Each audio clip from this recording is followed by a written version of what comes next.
கள்ளத் தொடர்பில் இருக்கும் கணவனோ மனைவியோ அவர்கள் கள்ளத் தொடர்பிலிருந்து பிரிந்து அவர்களுக்குரிய வாழ்க்கையை வாழ இப்படி செய்யுங்கள்.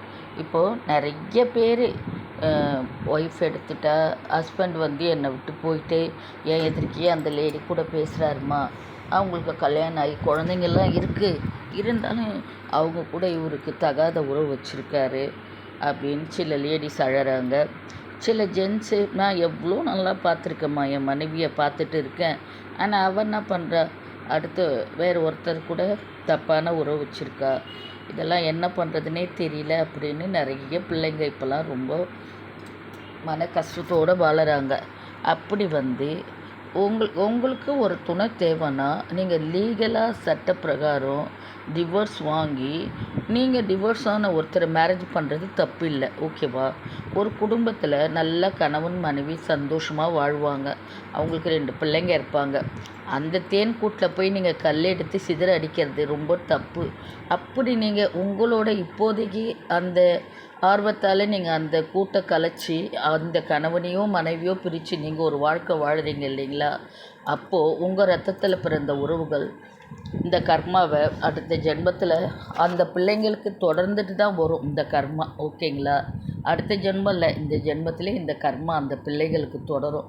நீங்கள் செய்கிற தப்பு அந்த பிள்ளைகளுக்கு ரொம்ப கஷ்டத்தை கொடுக்கும். அதே போல் அந்த குடும்பத்திலேருந்து ஒரு பிள்ளையையோ கணவனையோ மனைவியோ நீங்கள் பிரிக்கும்போது அந்த பிள்ளைங்க அம்மா இல்லாமல் தவிக்கும். அவங்களுக்கு அடுத்து எத்தனை அம்மா வந்தாலும் அவங்க அம்மா மாதிரி இருக்குமா? அந்த பிள்ளைங்களோட கஷ்டத்தையும் நீங்கள் நினைக்க மாட்டீங்க. உங்களுக்கு உங்களோட உணர்வு, உங்களோட சந்தோஷம், உங்களோட கற்பனைக்கு நம்மளுக்கு இவங்க ஓகே, அதே மாதிரி ரியலில் கிடைக்கும்போது அவங்க குடும்பத்தில் இருக்காங்க, எங்கன்னா இருக்காங்க, அவங்கள பிரித்து இட்டுட்டு ஒரு வாழ்க்கை வாழறீங்க. இது அற்பத்தனமான சந்தோஷத்துக்காக ஒரு குடும்பத்தையே நீங்கள் கலைக்கிறது ரொம்ப ரொம்ப ரொம்ப பெரிய தப்புங்க. வர சந்ததிக்கு நீங்கள் கர்மாவை தலையில் சேர்க்குறீங்க. சரி, அப்படி இது இந்த மாதிரி அவங்க போயிட்டாங்க, இவங்க போயிட்டாங்க, அவங்களுக்கு நம்ம என்ன பண்ணுறது அப்படின்னு யோசிக்கிறவங்களுக்கு ஒரு சின்ன விஷயம், சின்ன தாந்திரிகம் தான். பார்க்குறதுக்கு இது சின்னதாக இருக்கும், ஆனால் பவர்ஃபுல் தாந்திரிகம். 100% இல்லை 200% இது நல்ல ரிசல்ட் தரும், ஓகேவா? இதை ஆனால் நம்ம நம்பிக்கையோடு செய்யுங்க. எருக்கை இலை இருக்குது இல்லைங்களா? அந்த எருக்கை இலையை ஒரு 3 இலை பறிச்சுக்கோங்க. எருக்கை இலை பறிக்கிறச்ச கொஞ்சம் கேர்ஃபுல்லாக பறிங்க. ஏன்னா எருக்கை இலை இப்படி உடைக்கிறச்ச அந்த காம்புலேருந்து பால் கண்ணில் பட்டால் கண்ணுக்கு பெரிய பிரச்சனை வரும், ஓகேங்களா? அதை பார்த்து பறிங்க. அப்புறம் எருக்கை அந்த செடியை சுற்றி ஏதாவது சின்ன பூச்சிங்கள்லாம் இருக்கும், அதையும் பார்த்து பறிங்க. ஒரு 3 இலை பறிச்சுட்டு வந்துடுங்க. அதை மஞ்சள் தண்ணியில் அலம்பிட்டு நல்லா சுத்தமாக துடைச்சிட்டு வேப்ப எண்ணெய் வாங்கிக்கோங்க. வேப்ப எண்ணெய் வாங்கிட்டு நம்மளோட தென்னந்தொடப்பம் இருக்குல்ல, தென்னந்தொடப்பத்தோட அடி பெருக்கிறமே அந்த முனைப்பகுதியில் அடிப்பகுதி அதில் ஒரு குச்சை உடைச்சிட்டு, இப்போது நம்மளோட கணவர் யார் தப்பாக ஒரு லேடி கூட பழகிறாருல அந்த லேடி பேரோ, இல்லை லேடி ஜென்னு யாரோ ஒரு தப்பாக பழகிறாங்கள்ல அந்த பேரை அதில் எழுதுங்க. எழுதிட்டு வேப்பெண்ணெயை தொட்டு அந்த இலையில் எழுதுங்க.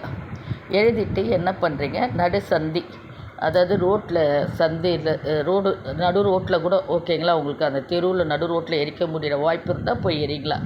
அங்கே வச்சுட்டு அதில் ஒரு கட்டி கற்பூரம் வச்சுட்டு எப்போ வேணாலும் நைட்டில் செய்யலாம், அப்படி இல்லையா ராகு காலத்தில் செய்யலாம். அப்படி இல்லையா எப்போ நினைக்கிறீங்களோ, இன்றைக்கி கூட உங்களுக்கு அவ்வளோ மனசு ரொம்ப ஆதங்கமாக இருக்கா, இந்த பதிவை பார்க்குறீங்களா, உடனே போய் அந்த கற்பூரத்தை வச்சு அந்த இலை, ஆனால் இப்போ பொழுது போய் இலையெல்லாம் மார்னிங்லேயே பறித்து வச்சுக்கணும். இலை கிடைக்குதுன்னா ஓகே, அதை பண்ணிவிட்டு ஏற்றிட்டு முருகரை நினைங்க. முருகர் தான் எதிரியை சூரசம்ஹாரம் பண்ணுறவர்.